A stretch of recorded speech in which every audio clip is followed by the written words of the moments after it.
Welcome to the Winged Wheel Podcast, the number one source for news, analysis, and discussion on the Detroit Red Wings, the NHL, and all things hockey.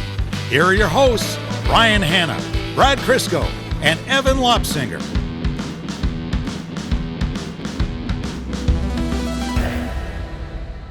I got accused of being mean when I posted "We're so back" at the Jeff Petry return from injury. And I don't know how firmly I can articulate this. I meant that wholeheartedly.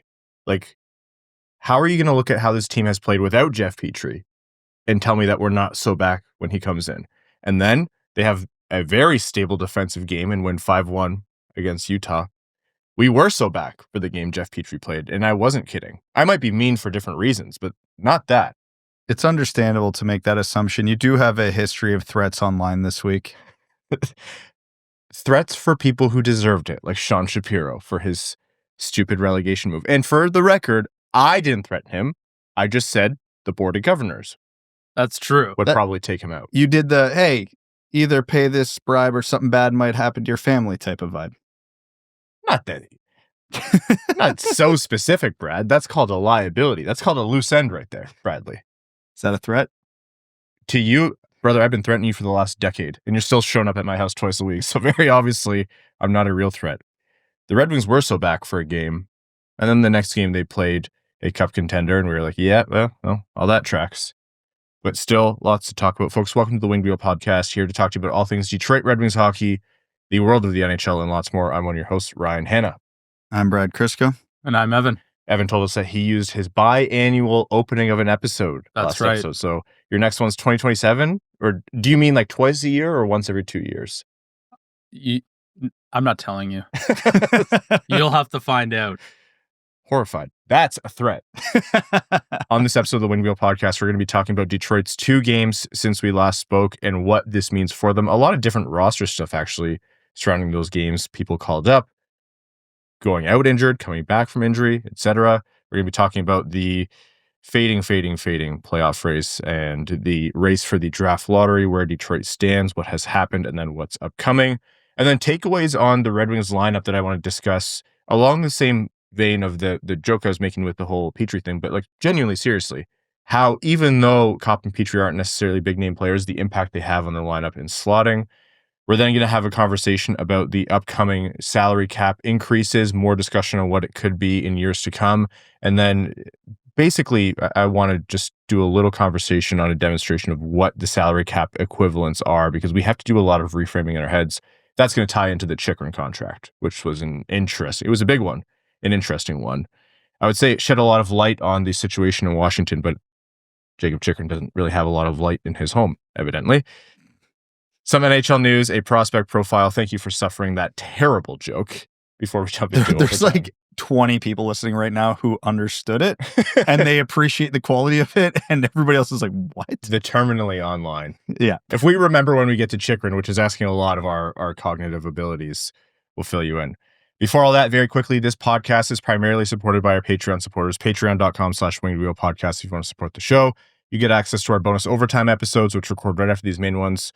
We let loose, have fun. You get bloopers. You get us testing Brad's Rain Man abilities, all of that and lots more. You get access to the Winged Wheel Podcast Patreon exclusive Discord, fantastic community, which started its own Light the Lamp, which is phenomenal. And you're also automatically entered into all of our giveaways. We give away 2 tickets to every Detroit Red Wings home game, going directly to our Patreon supporters. So again, patreon.com/wingedwheelpodcast. The Red Wings against the Utah Hockey Club through 2 periods had 5 shots on goal. That's good. They were winning the game after 2 periods. This feels like the most aggressive PDO regression in a positive way we've ever seen. We talk about all the Wings, mental lapses where they give up 4 goals in a minute and just completely undo a game. They've been playing okay hockey outside of those mental breaks for the last little bit and haven't been getting a save and haven't been getting the goal outside of the power play when they need it. It just felt like the hockey god said, all right, we're going to regress to the mean in 1 game. It was genuinely, it felt like the universe was paying back Detroit, but they're like, we're not going to spread this over multiple games. Because I think you're right, Brad. By and large, for big stretches, they were playing perfectly acceptable, if not decent hockey at points. Those moments, though, and key moments are what win you and lose you games, especially in key games. Those moments are where they collapse. But for large stretches, which is what's reflected in, expected goals percentage and other cumulative advanced analytics, the Red Wings have been solid. And instead of, offsetting those moments, the hockey god said, "No, you get to beat Utah 5-1, one game, and that's it." And you're not going to have that much fun watching the game because guess what? Nobody's getting any shots. Nothing's going to happen. You are going to doze off on the couch, and then Ken's going to wake you up yelling goal. As soon as that Austin Watson goal went in the net, I'm like, yep, this is the universe paying us back way too quickly. Wish they would have spread it out. Funniest possible way to score. So Detroit wins that game 5-1. Guenther scores on the power play to start. The Red Wings penalty kill, obviously still struggling, as we saw even with the PK against Colorado, but still Guenther goes up, and then Elmer Soderblom ties it. Great play by Tarasenko, actually. And Elmer Soderblom, one-time rip, gets down on one knee for a second there. For a brief moment, he was only a couple feet taller than Brad. Great touch from Elmer. And through one period, Detroit had 2 shots on goal, and they scored on half of them. Second period, Marco Kasper is rewarded by going to the net. Fortuitous bounce, but still, you go hard to the net. It was Marco Kasper doing what he does. His 14th goal of this season. Detroit goes up 2-1. Through 2 periods, they are up 1 goal on 5 shots. We'll talk about the injury to Mrazek in a moment here, but I just want to go through how ridiculous this goal scoring is. On the 9th shot of the game, Austin Watson deflects Simon Edvinsson shot that goes upwards. Doesn't go down, it goes upwards, well over the height of the crossbar, comes down, beats Vejmelka, goes in. That was Watson's first goal since 2023, since late 2023. A deflection from roughly the top of the circles, just how you always draw it up. Which you love to see after Watson gets called up. And then it seemed like all the offense in the game came at the end. DeBrincat on the empty netter, and then even after that, Craig Smith made a great play, which Tyler Mott finished to make it 5-1. And Detroit, in a game where they saw Jeff Petry return, in a game where they saw Mrazek leave early and Alex Lyon come in, do a phenomenal job in net. I don't think Utah had 19 shots on goal. Detroit finished with 14, but it's not like Utah tripled that. Utah had nothing to say for offense either. But it was boring. Everything went Detroit's way. It was a great result. Bizarre game. Hysterical game. It was the definition of, yeah, sure, why the hell not? I feel like everybody in that arena should get at least a partial refund. Because maybe like a free subscription to Qualtrics or something. Aren't there concessions like $1 some nights or $2 or something like that? Actually? Yeah. Okay, never mind. That ownership is basically just flexing on the rest of the league. Yeah. Free Qualtrics for everyone in the arena. I agree. I didn't know Ryan Smith owned Costco. Neat. But for Red Wings fans, I know a big contingent of Red Wings fans have moved towards any win now is just hurting the long-term, gain of this team because you don't want to hurt the draft stock.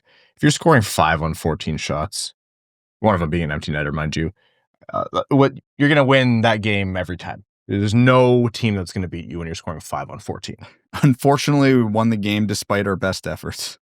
Let's talk about Mrazek going out. Early in the game, he takes a double whammy where, was it Guenther and Krause combined? The first one hit him in the knee/shoulder. He goes down, and then he takes a knee to the head from Krause. I don't know. I'm biased, but I saw that. I'm like, so neither one of those is a penalty then? Like, does the situation have to be static for them to call goalie interference? Like, neither one of those is a penalty. I'm not saying there was intentional, malice or contact there. I don't think that was the case, but you have to be responsible for where you skate in your body. And I if you want to get into the semantics of where Mrazek was in his crease, sure, but I saw that. I'm like, no call. Cool. Mrazek is obviously hurt, leaves the game. And it's going to sound weird that I'm complaining after a 5-1 win. There just wasn't a response from the Red Wings. That was my biggest takeaway. If Utah did that to Sergei Bobrovsky, Matthew Tkachuk would come over the ice and drop kick one of them in the face. And if he couldn't, then Vejmelka would go backwards through the boards behind him. Yes. Getting run the next play. And I'm trying to be careful to not sit here and say the problem with the Red Wings is they don't drill people with dirty plays enough, because that's not going to fix their depth scoring or their defensive woes or their own goaltending X, Y, and Z. But it is, to me, I'm like, okay, it's late season.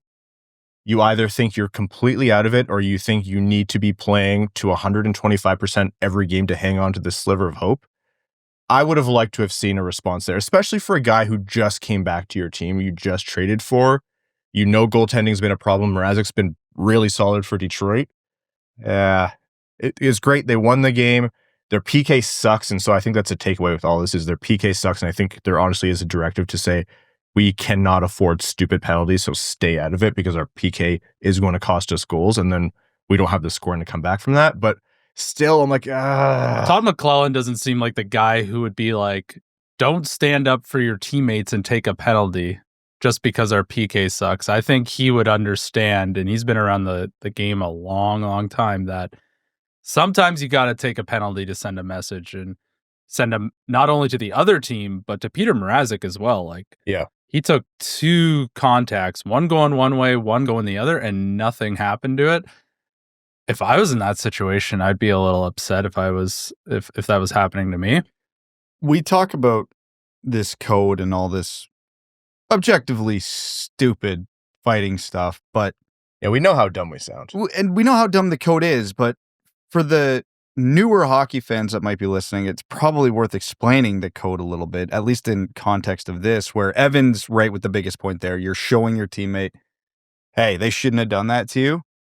I got your back. And it's just a reinforcement of, you know, you're my brother, you're my family, I'm here, I will do whatever it takes to protect you.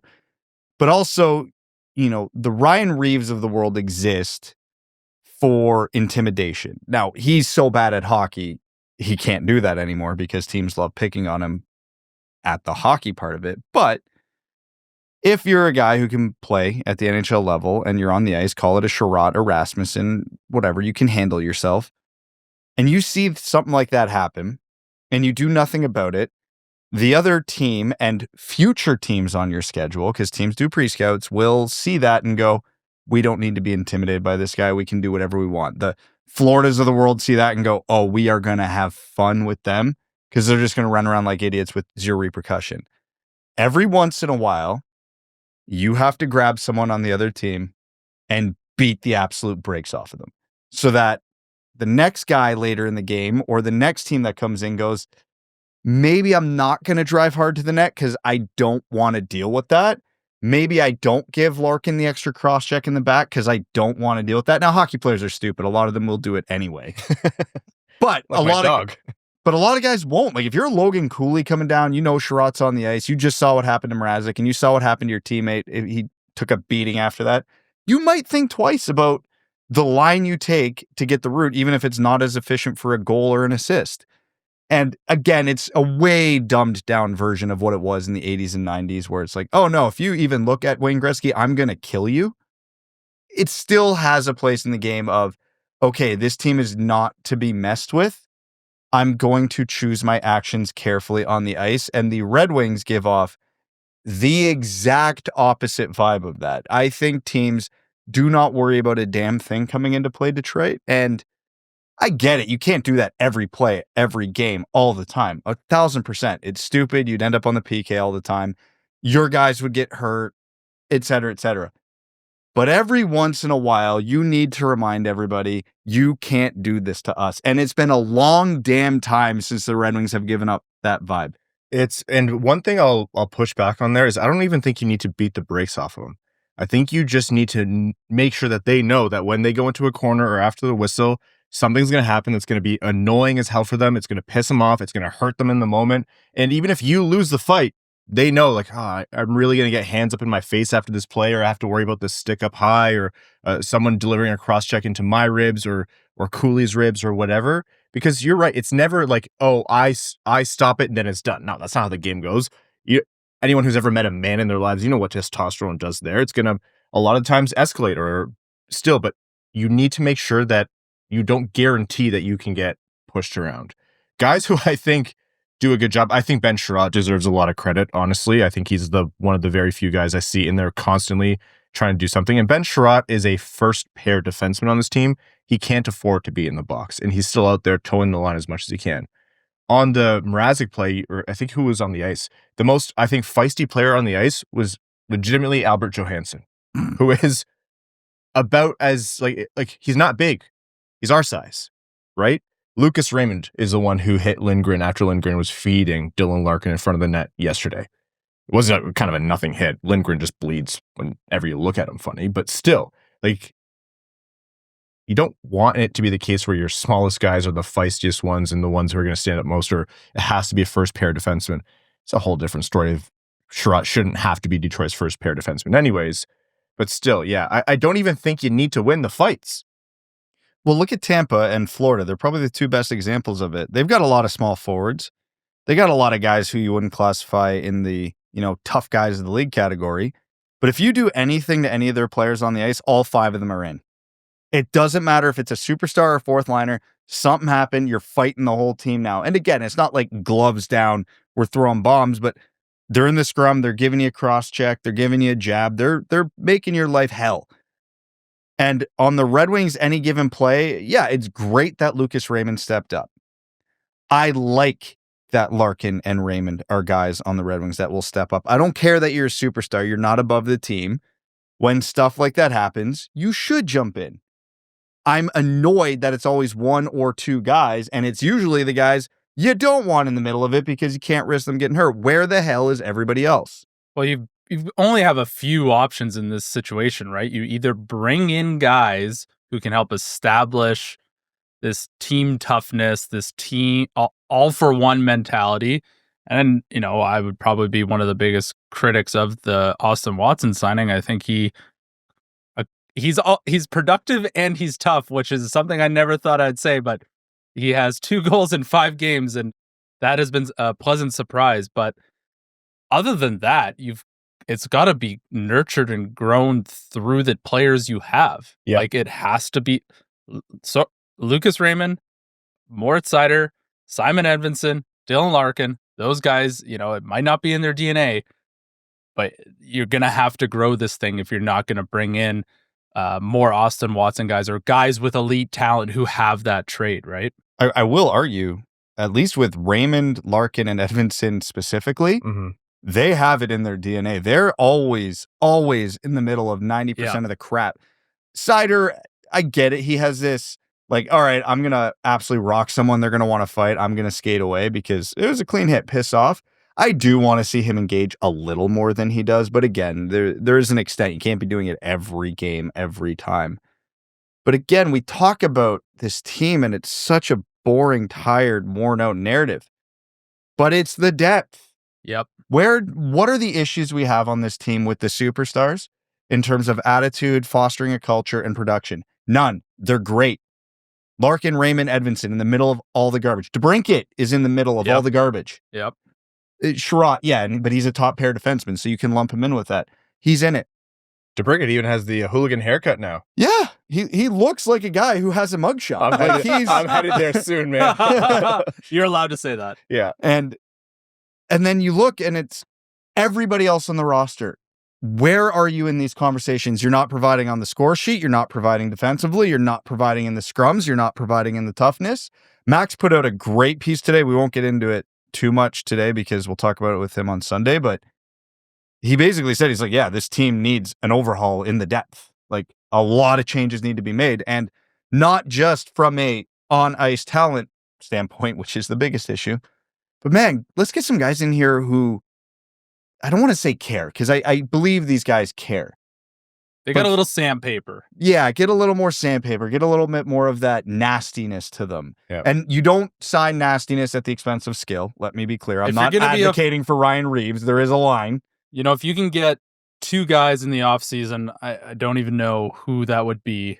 And they're both 40 to 50 point guys, but one guy is more of your, has a little bit more sandpaper. I think for the Red Wings, that would make more sense right now because you got to start building this culture of if one person gets targeted, they target us all. And yeah, I fully agree with you, Brad. And we've been hanging around Evan way too long. We just did a whole thing on more violence in hockey. And Evan just sat there for the first few minutes just smirking a little bit. My job here is done. He just disappears. Two things that I should mention. One, I feel like I neglected Marco Kasper. I should. Yes. He is. Yeah. He's very Yeah. much in this mold. He belongs in the conversation on the right side of this. And also, circling back to a conversation we had last episode, this is kind of why a lot of people are starting to advocate for the Red Wings to just pay Brad Marchand to get him in here, because he has that exact attitude they need. Absolutely. So that's a whole thing before we even talk about the Colorado game. And before the Colorado game happened, actually, I should say for the Utah game, while Lyon came in, you know who the e-bug was for Detroit? No. Cam Talbot. Who was there but not dressed, right? And so he was technically the e-bug for them. But Cam Talbot... So if Utah, both of their goalies went down, Cam Talbot would go in net for Utah? Oh, see, that is actually a really good wrinkle. There's no way that would happen. That would be They my would go to favorite the arena. moment. Could you imagine? Oh, that'd be worse than the Zamboni driver.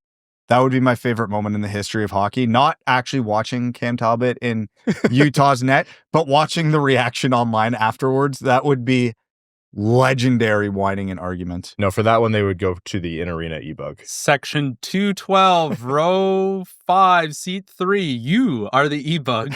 Like, oh, I got the obstructed seats in here, but I get to play. That's pretty sweet. So Talbot actually tweaked something, seemed to be injured enough to not be dressed, and enough where they were able to recall Sebastian Cossa to the Red Wings under emergency conditions. Great for Cossa. We'll see. I mean, depending on injuries, we'll see if he actually factors into games here. As much as the Red Wings, I think, would like to see him, or Red Wings fans would like to see him, a goalie would have to be injured. Again, emergency conditions. And also, no matter how badly you want to see Cossa, you can't have Mrazek, Lyon, and Talbot and then also call Cossa up if all three of those guys are healthy. But for now, Cossa came up. Reddit user actually spotted him at the airport, talked to him. He was flying to Denver to meet the team. So he came in. Petry was out after that. Soderblom had re-aggravated something. He was out. Berggren slotted back in, as did Lagesson, and the Red Wings took on the Colorado Avalanche. And you know what? Like, I actually thought JT Compher played a good game. yeah, against his former team. Good for him. I actually think that may have been his best game this year. I actually think Terrible that it came in at 5-2 late season. It's all over loss, but cool, yeah.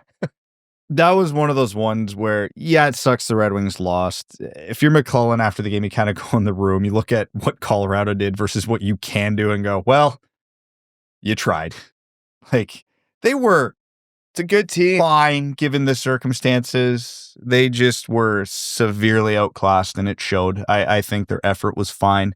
I think their, whatever you want to call it on the mental end of things looked fine.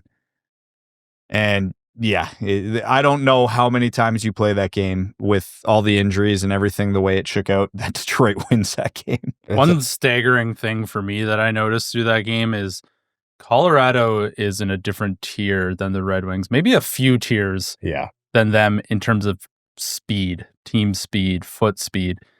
The Red Wings just looked like they were trying to hang on. And when those guys started cooking up the ice, it was like, let's back up and hope for the best. And when the Red Wings tried to create rushes off turnovers, like Colorado was all over them. It must be like facing an off-speed pitch, right? Like you're dealing with an incredibly fast team, and then, oh, boom, you have McKinnon or McCarr coming at you, which is like a whole different level where you're like, I was already going all out.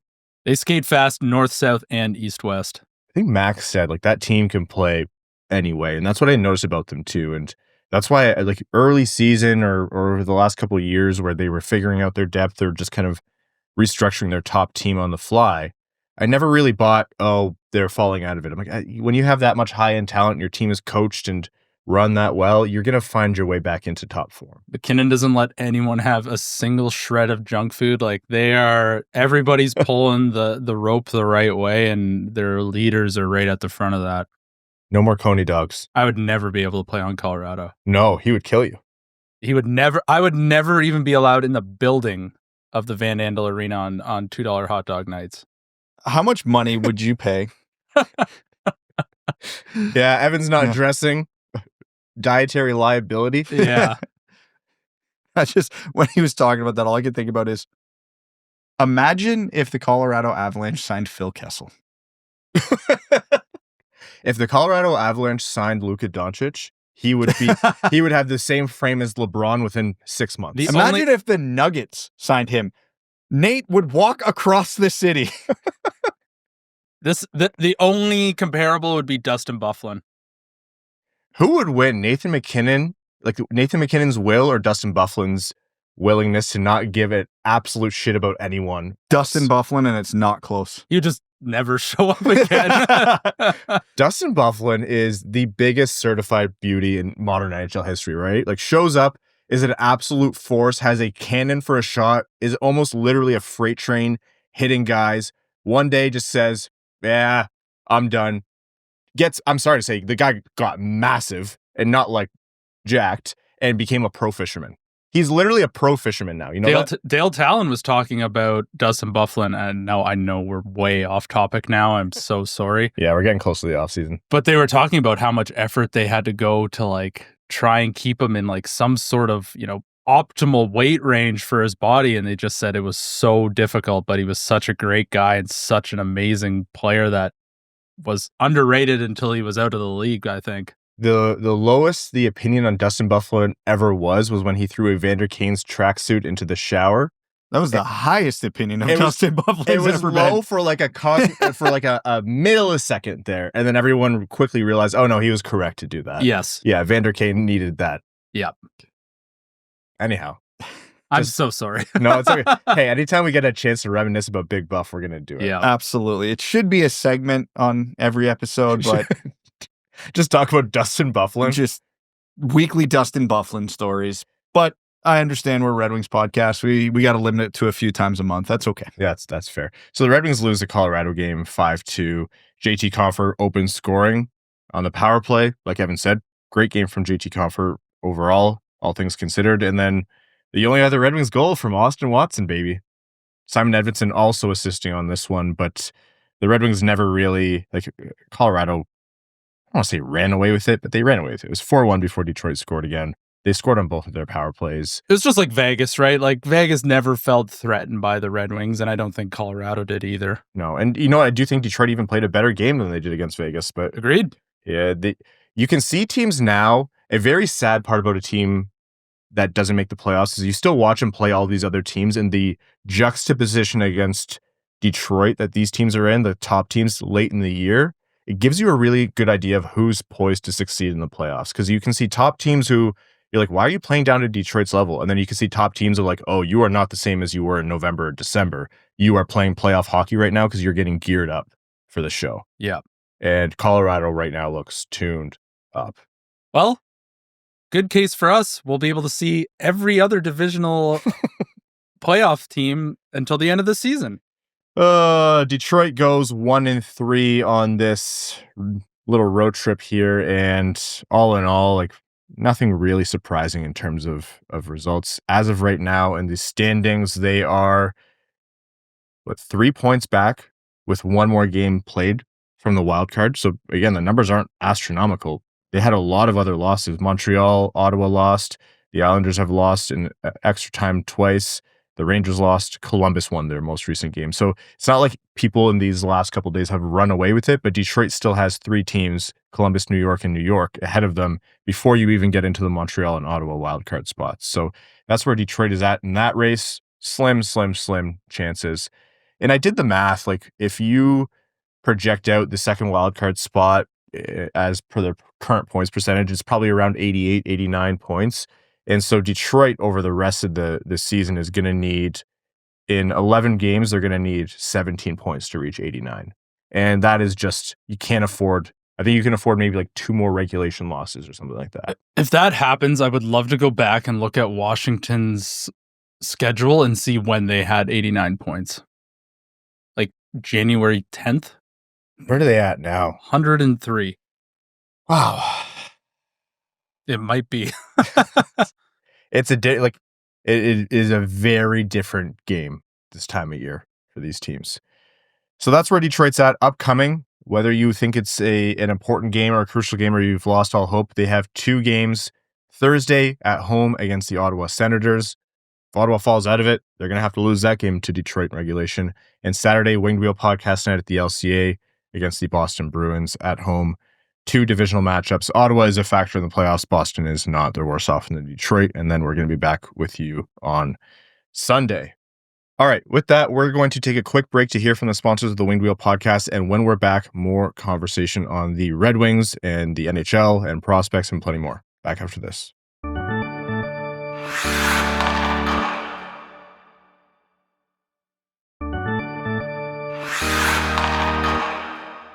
Welcome back. Quick conversation I want to have about the Red Wings slotting. And we talk about slotting quite a bit. I don't think this is a phrasing thing. I can see you searching desperately to make that a dirty comment, Evan. But you're not landing on anything, so I'm going to continue. No, I'm not. Jeff Petry comes back. Detroit plays a very...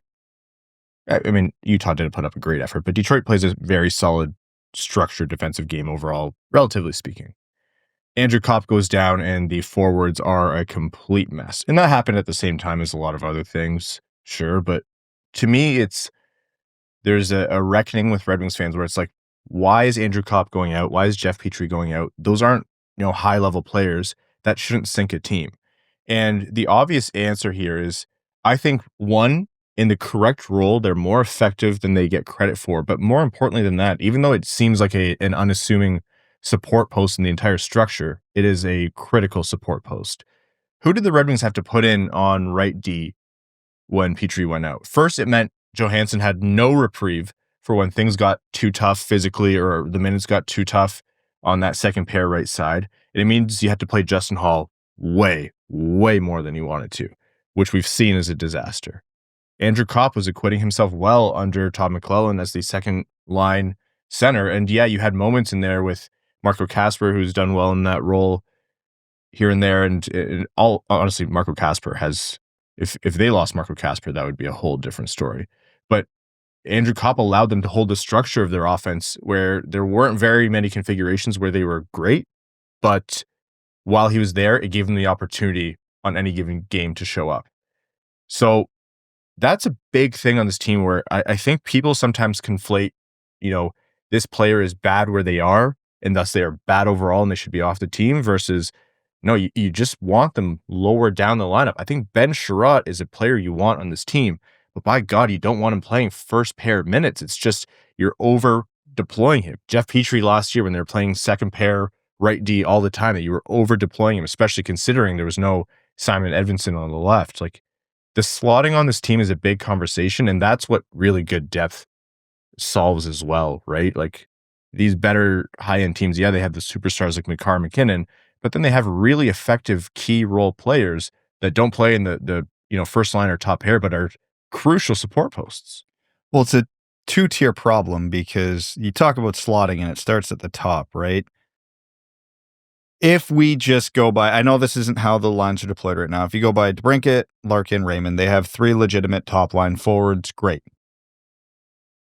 Well, they got to separate it a bit, so DeBrincat ends up on the second pair, which is good slotting for his talent level. Same with Kane, although Kane probably at this point needs to be in the Thomas Vanek role on the third line and power play specialist. But further to the point, yeah. Yeah, but either way, now you have a gap on left wing in the top 6. Before Marco Kasper, you had a gap at center. Copp was doing an admirable job. But even Kane probably shouldn't be playing on the second line, so now you have a gap on the right side as well, which means they're playing above where they need to play. And in this case, it's been Rasmussen and Soderblom lately on that top line, neither of whom should be there. And then the second part of this problem is you have no Copp. You have to put Soderblom into the top 6. You have to put Kane into the top 6. And then you have 6 replacement level players below the second line. And again, if you call it Copp gets healthy, they make the adjustments needed in the offseason, they make some signings. Your third line is Copp, Kane, Soderblom. That's a respectable third line. That's a third line that might produce some offense, isn't going to have to play tough defensive roles, and 1 or 2 of those guys can moonlight on the special teams. But that can't happen because all those guys were playing up in the lineup, even when Copp was healthy. And yeah, you could go through the rest of this team, Rasmussen, Mott, Compher, whatever. They have a role on an NHL fourth line, and they could do an admirable job on the fourth line. routinely one, if not multiple of those guys are playing above a fourth line. And they just can't do it. It's not in them. Mott, Rasmussen, negative assets in the offensive zone. There's no offense there. And as good as they can be defensively, you need goals. Because there are going to be nights DeBrincat, Larkin, Raymond just don't have it, or they're well defended. Someone else needs to score a goal. And it's just not there. And again, it all starts from the top because everyone gets bumped up into a role they do not belong in. And if you look at the elite, like the really good teams in the NHL, they probably have 6 guys who could play on any first line at any given time. So they're really insulating their bottom 6 forward group from, a lot of the heavy lifting. Like you look at Dallas, you could plug and play almost anybody. You could, pull up a Jamie Benn just for chemistry if required, because they have so much depth. And when we look at the Red Wings, well, how many first liners do they have? They have 3. There's no room for adjustment. If they move any of those guys off the top line, they start to thin it out. And that conversation's been hashed out ad nauseum, for all of hockey eternity. The Red Wings don't have a lot of plug and play options to make adjustments on the lineup because they just don't have the elite talent, and the guys at the bottom can't produce. So they're really in a tough spot. Something I think is also important to call out here is that when you talk about roster construction, obviously when you're like, I want first line talent on the first line, like you think of 3 first line level players. It's the NHL. It's a diluted talent pool. They're talking about diluting it even more. It's really tough in terms of how the contracts are set up right now. There's it's not evenly spread out. So you're never really going to get it where your top 6 are all top 6 level players by skill and talent and ability alone. But there are guys with dynamic elements who you can over deploy, so to speak. And I know that feels like it doesn't make sense. Like this isn't a top line player, but they can play on the top line. That's Patrick Kane this year. Well, see, I actually think Marco Kasper is a better example. Marco Kasper, by his own right, isn't a first-line player on every team in the NHL. Marco Kasper does a great job on Detroit's first line and actually helps make that line better. He can play with the guys who are certified first-line players, and that's not to say Marco Kasper isn't. He won't be. Or he won't be. There's clearly more room to his game than a lot of people give him credit for, but you're right. And to me, Patrick Kane can play in that top line, but also defensively, holy, is that like it's a whole different thing. So Kasper, to me, it's not a perfect example because I think other teams do a good job in free agency and Kasper's homegrown, and that's better. Like I'm calling it out, that's better for Detroit. But Max's recent article, and I'll link it, I think he made a good point. It's like these teams are made up of guys where they don't just fill in the gaps as dead weight or just like neutral. They have elements to their game where they can help elevate the team in a certain way, and they're core to the structure. And playing up the lineup, even if you're not top 6 on talent, but you can. They have a trait that makes the lives of those top 6 guys easier night in and night out. Yeah, that like it's an oversimplification of it, and it's not like you can just go say, yeah, that's a guy who can do that, and I want him. Like if that's evident, then everyone's going to want that guy, and they're just going to view him as a top 6 player. It's complicated coaching and systems and all that goes into it too. But I think that's also an important thing to consider. Top 6 is never going to be 6 guys where individually you're like, yeah, that's a top 6 player. It's just not the reality. You look at all the national teams, right? You take, well, not Canada, but you take all the best talent and you put a team together.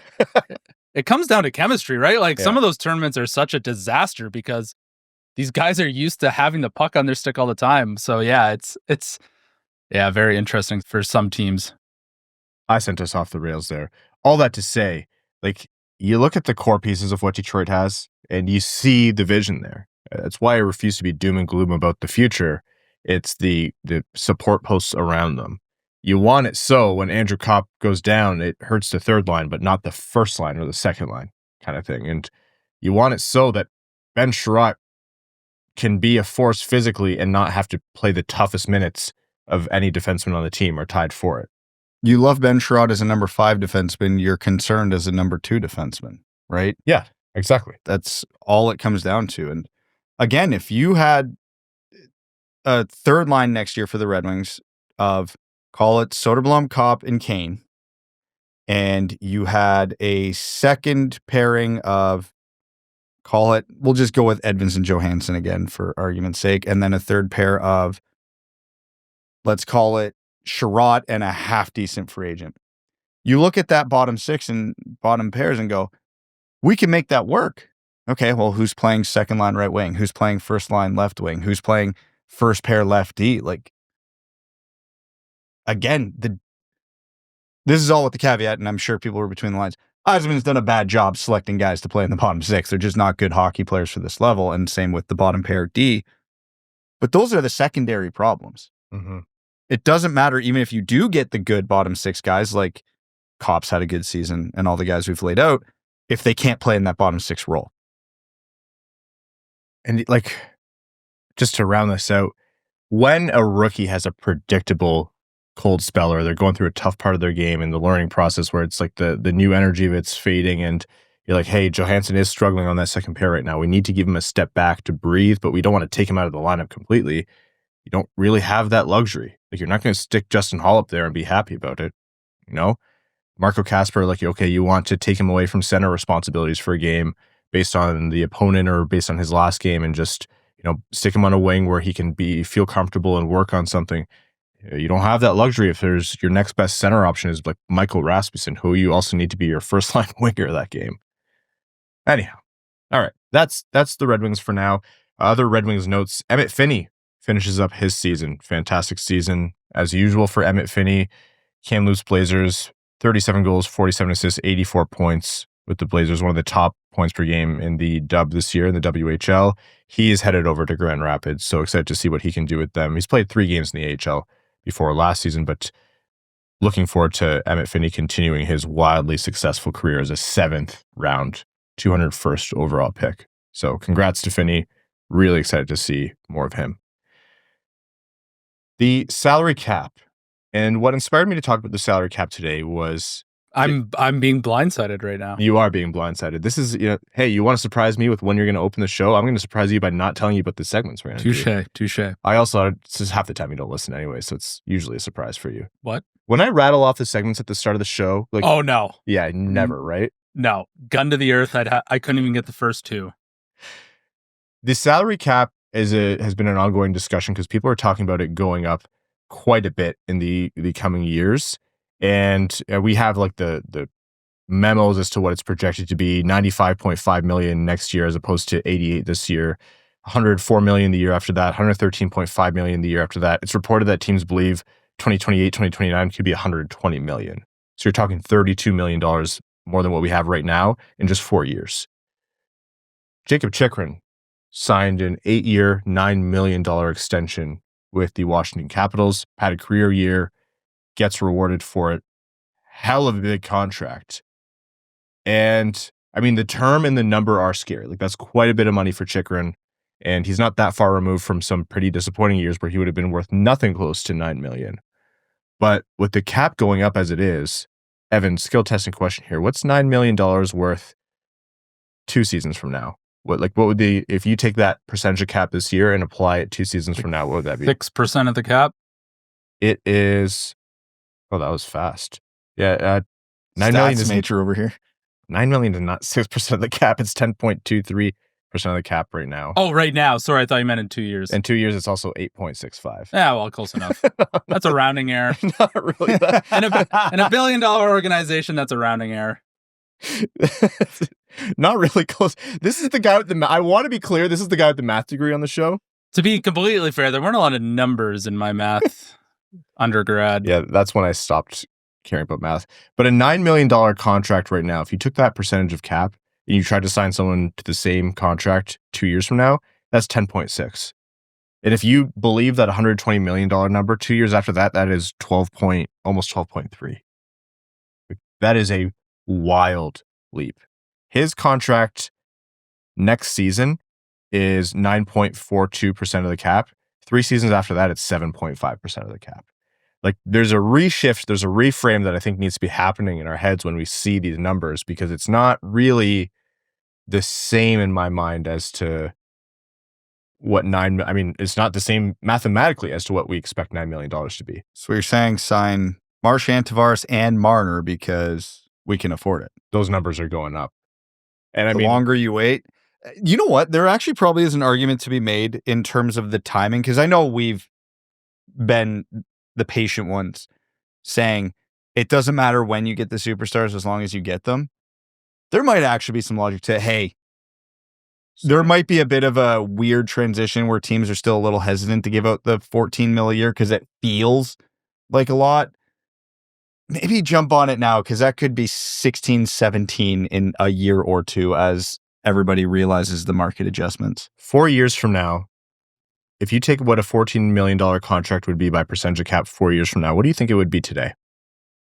11.5. 10.25. Yeah, it's like one Seth Jones. And that's less than Marner is making now. So, that's not the way you handle the cap. You don't, promise future money all to the player. You try to get deals there. Steve's listening. Don't talk him out of it, please.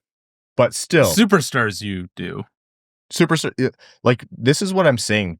With all the complaints we have about Detroit's pro scouting and free agency contracts where most of them haven't gone their way, or you don't like the term or the dollars, first off, they're all going to run out and be irrelevant or off the cap by the time we're talking in competition. Very soon here, too. 2, the cap is going up. You're getting space in 2 directions. You can overpay.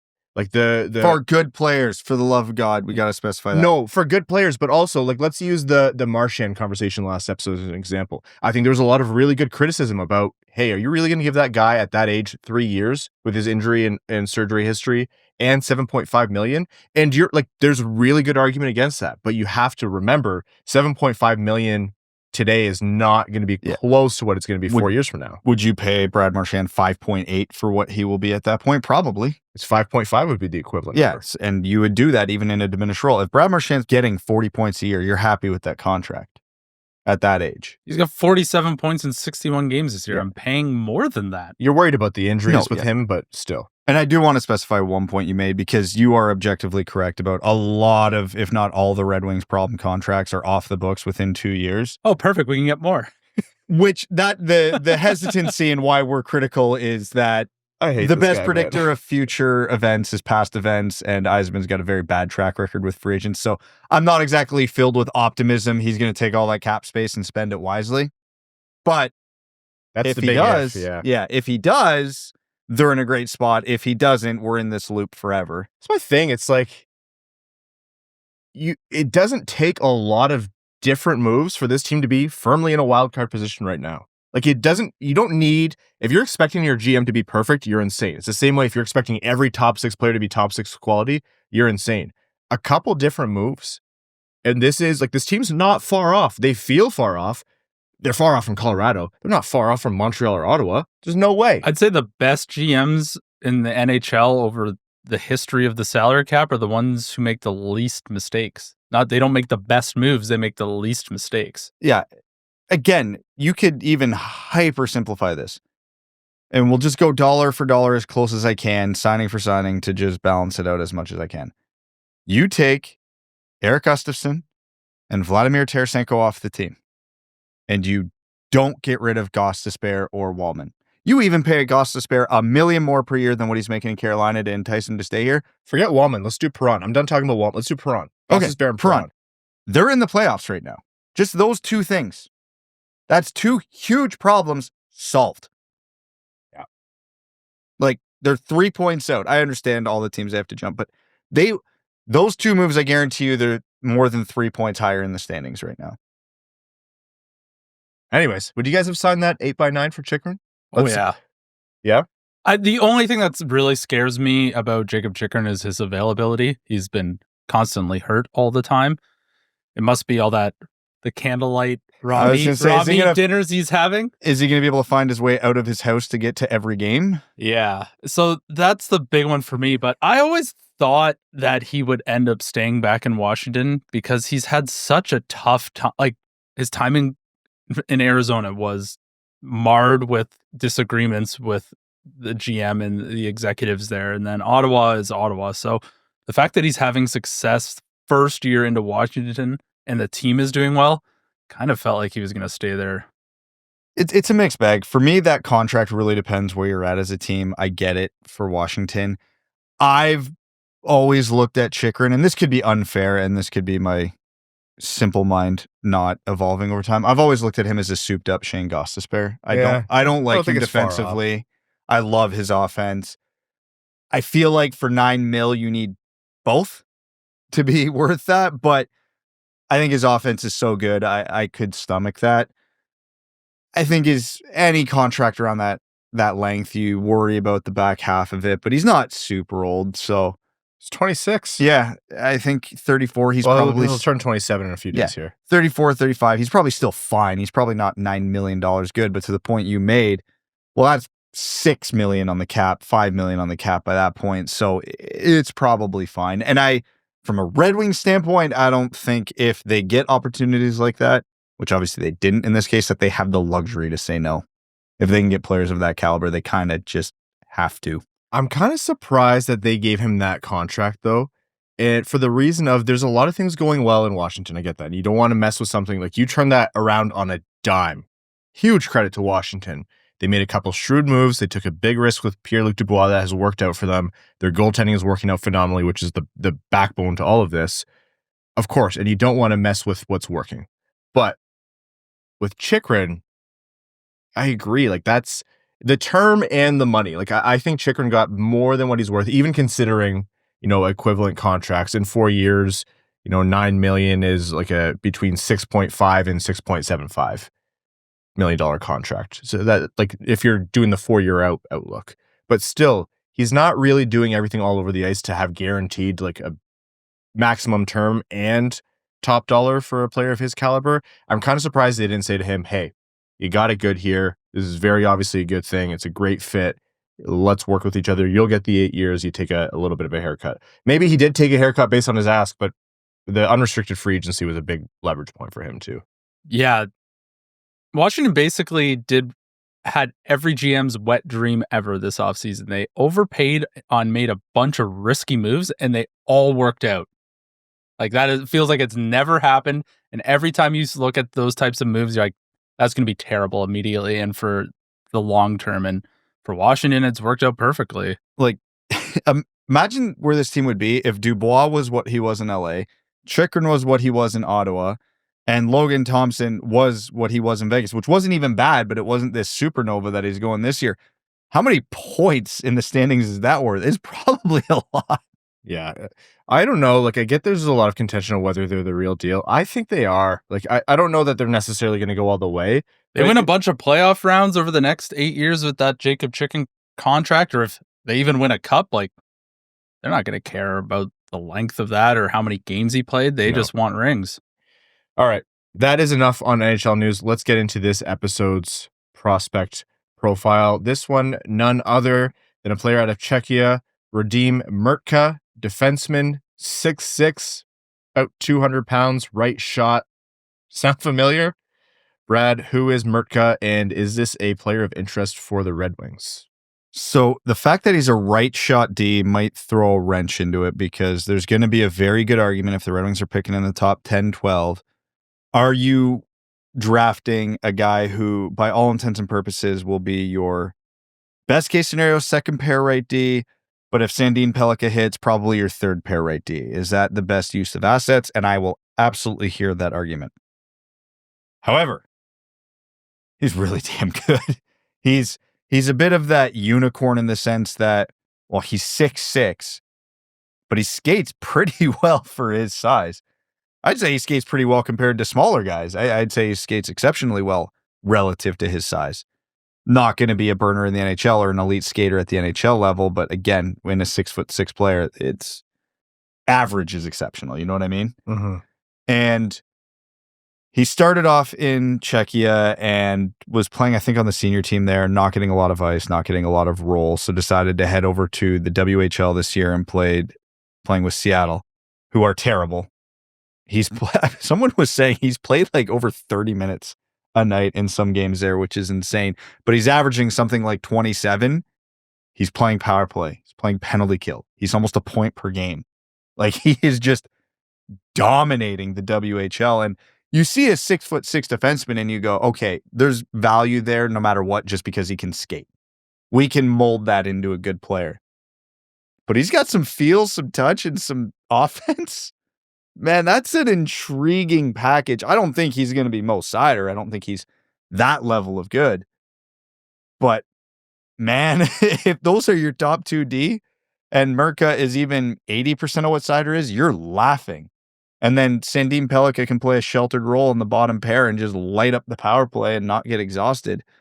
Again, I think when it comes down to the moment of who I would draft, I do think there are equivalent talent players at bigger positions of need for the Red Wings.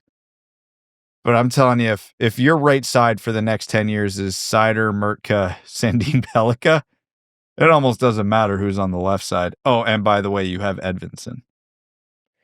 For me, Mrtka's, I agree. I think he's a very intriguing prospect. I have a big soft spot for him, no pun intended, because I like his game and I think he's just solid. And as you pointed out, Brad, there are very few of those deficiencies that you'd expect to see with someone his size, or you're like, okay, you're not lighting up the stat sheet, but it's not like he's like deficient in any aspect of his game. And like other defensemen we've talked about, I'm like, this is a guy who already defends well and has some of those mature traits that you would expect to take a little while to show up. A guy that size, no matter what position you're playing, you'd have every excuse to use your body to dominate. And, you know, at the NHL level, that won't really hold up the way it would in the WHL or over in Europe to start. And I see him and I'm like, no, I see this as a projectable player where you have to love the tools. It's a 6'6" that can move. It's already 200 plus pounds. It's a right shot defenseman, which everyone wants. It's just a unique situation where for the Red Wings, I'm like, I would love that for the Red Wings, where you could have Seider and then Sandin Pellikka and Mrtka, their respective pairings. They could both like swap between who's playing second pair minutes, but it doesn't really matter. You would love to have that dynamic element, but the Red Wings have other needs where if they're in a position to take Mrtka, and I think for Mrtka, right shot, those tools, I just see that defenseman going higher than maybe he should relative to his peers. And that's the thing where I'm like, I don't know that this is going to make sense for the Red Wings. You look at how forward heavy the top 10 of the draft is. A lot of rankings don't have a defenseman other than Matt Schaefer in the top 10.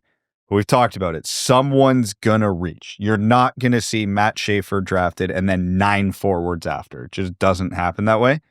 This is the type of package and frame and toolkit that someone is going to fall in love with. Even if the Red Wings are picking 10th, I get the feeling he's not getting there. And most rankings have him in the 10 to call it 18 range from what I've seen. I got a strong feeling he's not getting to 10. If he was left-handed, you know, I'd be more on board with the 10 to 18 range. But yeah, given sort of the composition of how this draft is going to shake out right now, his skill set, his build is way too enticing for an NHL GM to pass on. I could, if Matthew Schaefer goes first, there's teams that are going to go for Mrtka quick. Like, I would be shocked if he's still hanging around at 12 kind of thing. Do you think there's a chance he goes top 5? I think that's too rich, but I don't know. Feels rich to me, given the fact that you still got Misa, Hagens sitting right there. So, I mean, we've seen crazy things happen in the top 5, 6 of the draft. The Red Wings have been a part of that previously with Moritz Seider, which worked out for us. So he's got everything that would make an NHL GM drool. You know, it could happen. It could happen. I think, yeah, for the Red Wings, it doesn't make a lot of sense just from all the points you guys laid out, but extremely enticing prospect. That's Mrtka. We'll see where he goes. Big right shot defenseman. I'm uncomfortable with how much we talk about GM's wet dreams, but it's not an inaccurate way to describe it. So that's today's prospect profile. All right. We are going to take a quick break, and when we're back after this word from the sponsors of the Winged Wheel podcast, we're going to get into our final segment of the show back after this. Eating healthy when you're busy is tough. Usually it's either bland meal prep or greasy fast food, the kind of thing that's turning Evan into a milk bag.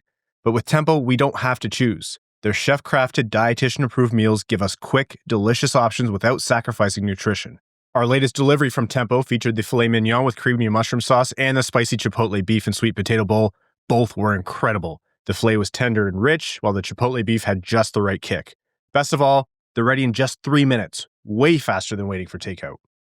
Tempo makes it easy to eat well and feel good, offering over 20 weekly options that fit different dietary needs, including protein-packed, calorie-conscious, and fiber-rich meals.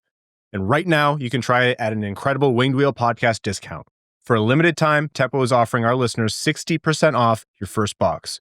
Go to tempomeals.com/wingedwheel.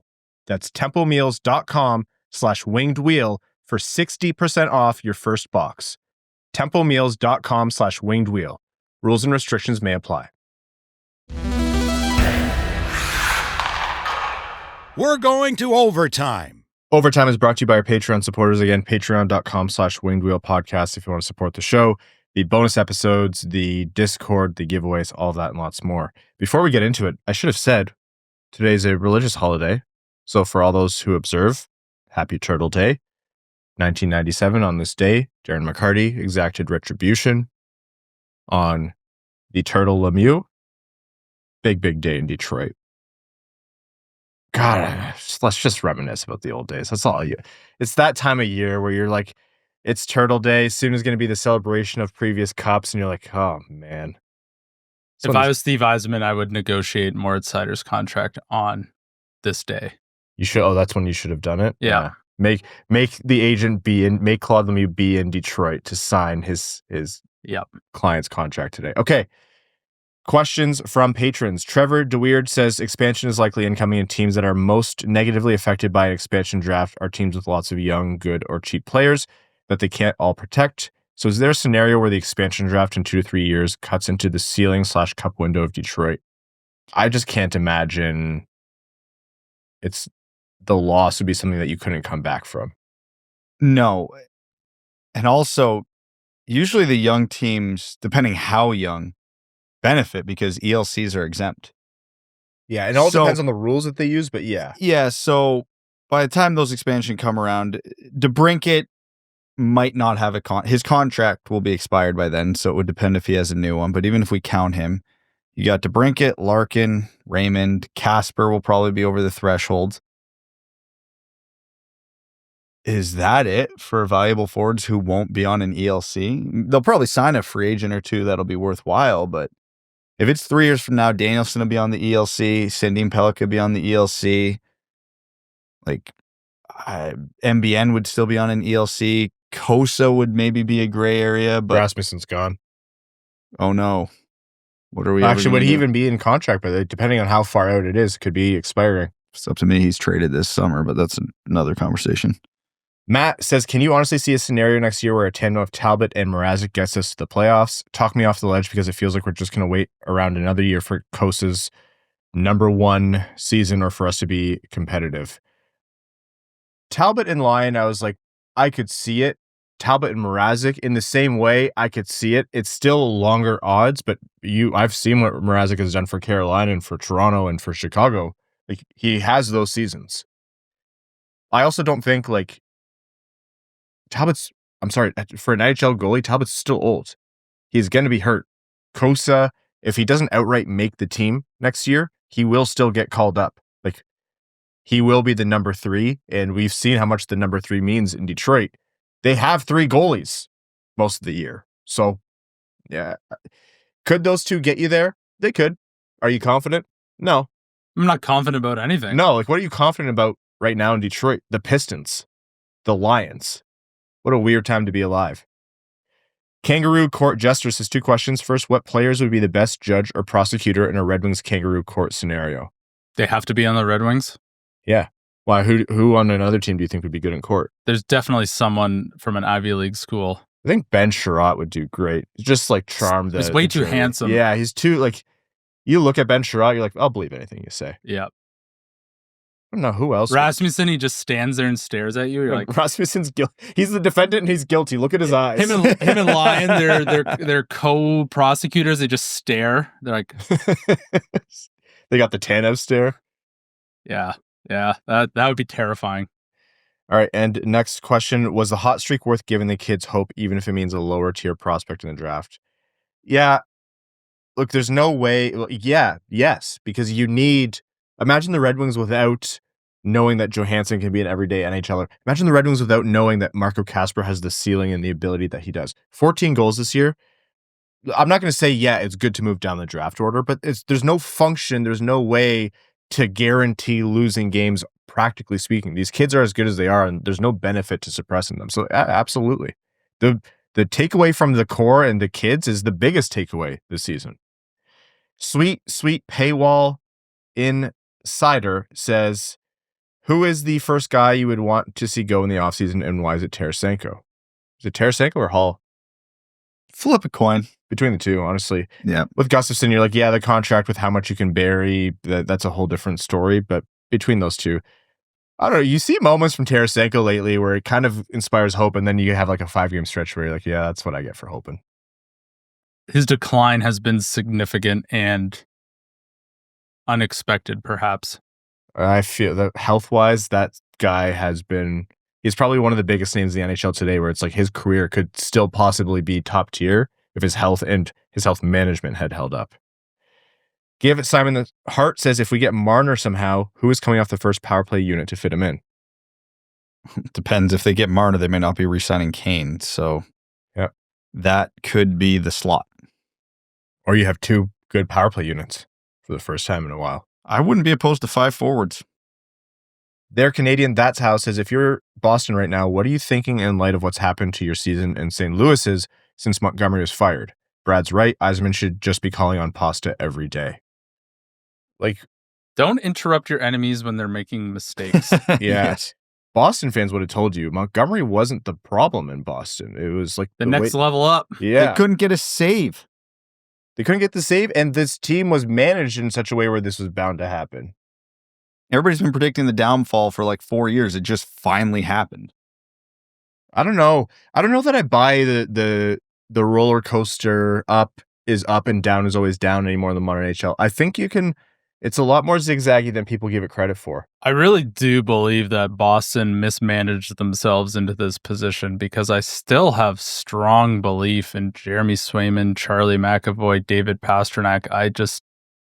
There's been some management missteps, well, a lot of them at significant positions that have put them in this position. Is that Elias Lindholm contract the worst in the league now? Yes. It's up there. It's up there. And you know what's scary is like, this is what you talk about pro scouting. It's like, okay, you want pro scouting to be better. We say that all the time. I'm hugely guilty of railing on pro scouting. When you're a team that's desperately in need, you start to look at those guys where like he's a risk and Pierre-Luc Dubois is a risk, right? Those are 2 risks that those teams took when it wasn't necessarily a certainty that they were worth their contracts, one signed, one traded for. I get it. If you had swapped their outcomes, let's say Lindholm is doing fantastic and PLD is a train wreck as he was before, would you be surprised today? I would be very surprised if Lindholm succeeded. Everybody saw this coming a mile away. Oh, okay. Well, there goes my point. But I'm just saying. Thanks for wasting our time. Yeah. Sorry, I was going to say, I would be. Harrison B says, if you had to pick the color scheme or logos from another team, which one or ones would you pick? Oh, man. I'm trying to think of the most offensive one. I feel like if you said Vegas, it would probably piss Ryan off. I like their color scheme. The bright gold has to be the primary. I like it, but it's not one of my You know favorites. what? Just the color scheme? And or logo. Chicago Blackhawks. That's a classic. If you're not going to go from... that doesn't piss you off? Okay. I mean, how are you going to deny that jersey? If we were going to go classic and not in much of a unique way, red, white, and blue work so well together. I like Seattle's. Oh, so we're the Montreal Canadiens. Wait, that pisses me off. The Montreal Canadiens, New York Rangers, Washington Capitals, Columbus Blue Jackets. It's not unique. So it's overdone, yeah. Yeah. Minnesota green, white, and red. Ooh, pass, yeah. That could be cool. There is one acceptable answer here that I immediately went to, and it's technically not in the league anymore. The Hartford Whalers. Yeah. Give me the green, blue, and white all day.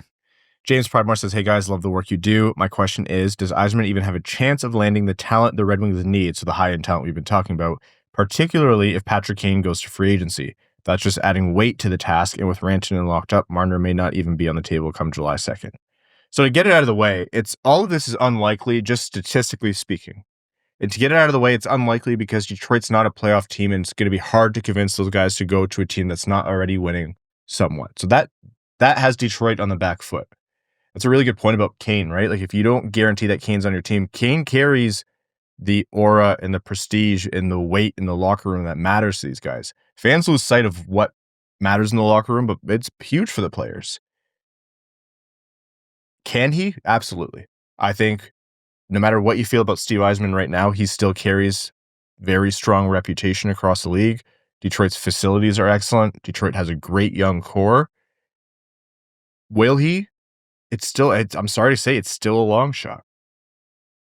Context, mathematically speaking, but context considered, it's still a long shot. Especially because you see a lot of the top teams find ways to sign the best players for the same amount of money. Like, the cap is you can navigate it well if you need to. Yeah, that's the one takeaway. Like, we talk about, Detroit has, all this cap space coming up. Well, so do all these teams who are cap strapped and have to re-sign their stars, and it's becoming a lot easier for them, right? So it's a whole different ball game now. Okay, last question here, and this is a housekeeping one, but great one to ask. Cheesy Spoon 72 asks about the when and the where for Wing Wheel podcast night at the LCA. If you bought tickets, you should have received an email both from the Red Wings and ourselves, but just in case you haven't, one, feel free to reach out, DM us, wherever. But here's the schedule: 4:15 p.m. at the Budweiser Beer Garden at the LCA. Doors open 4:15 p.m. on Saturday, March 29th. We are going to start our live podcast recording at 4:45. The arena doors open for the game at 6:30, and the game puck drop is at 8 p.m. So we are giving you time to be there for the entire live recording, and we'll wrap up and you'll have a chance for meet and greet. If you didn't get a chance to chat with us or Ken before the show, you'll have a chance after, depending on how long you want to mill around. And then you can also see us in the arena after doors open at our Winged Wheel Podcast concourse. Whether you bought tickets to the event or not, our concourse table for other free merch and stuff as well. So 4:15, doors open at the beer garden. You have to have your tickets. You'll have a voucher added to your account if you have the tickets, or whoever bought the tickets for you. 4:45 podcast. And then post-game, as usual, we're going to Harry's upper level. It's going to be a great time. Saturday, March 29th. See you there. I didn't even clock until today that this is our last episode before Winged Wheel Podcast Night at the LCA. It's crazy. Yeah. For a while there, we thought this would be an important playoff game. We thought, wow, Detroit and Boston are going to be in the same place in standings. It turns out they are. It's not quite in the position we thought. All right, we're going to wrap up this episode of the Winged Wheel Podcast. Thank you all so very much for tuning in. To the sponsors of the Winged Wheel Podcast, thank you. And to all of our Patreon supporters, we could not do this without you. Patreon.com/Winged Wheel Podcast if you want to support the show. And if you want to support us, but Patreon's not for you, wherever you get your podcasts, subscribe and leave a rating or review. So YouTube, Spotify, Apple Podcasts, hit subscribe, notification button or whatever it is. I don't know if it exists on every platform. The stars, the reviews, tell a friend about the show. All that helps us quite a bit. To our name level supporters on Patreon, you are the heart and soul of this show. Arjun Shanker, Yves Bartels on behalf of the Sierra Grand Foundation, Aikfer, THL Champ, Samuel Soderholm, Icon, Glenn Brabham, Sea Lion, Matthew M. Rice, Adam Rose, Adam Zoiza, Admiral Matt S., the Cheesebag Navy, Alex Toger, Anna Sleeman, Asher Killian, Beer League Legend, Best James Bond, Carl Bertina Nanaluski, CB55, Citizen High Five, Clip Clop Nene, Connor Scovey, Craig Kibble, Denny's Gamer Girl, Derek Enstam, DJ Denton, Eric Hill, Give Blood Fight Probert, Goose Looney's Drinking Club, Grand Rapids Girly, Griffin God Creatives, Hatrick Sandine Pelika, Hockeytown Love, Hockeytown Matt, Hassam Al-Qassam, Jay Gollum, Jacob Turner, James McLean, aka Jambo, Jeff Pridemore, Jennifer Morris, John Ingalls, Jonathan Miller, Kaylin Wood, Lunchbox, Mark Hernandez, Marty, Matt Keeler, Matt McKay, Michael Edlund, Mr. Kuzi. Now I have to learn how to click on the Macintosh.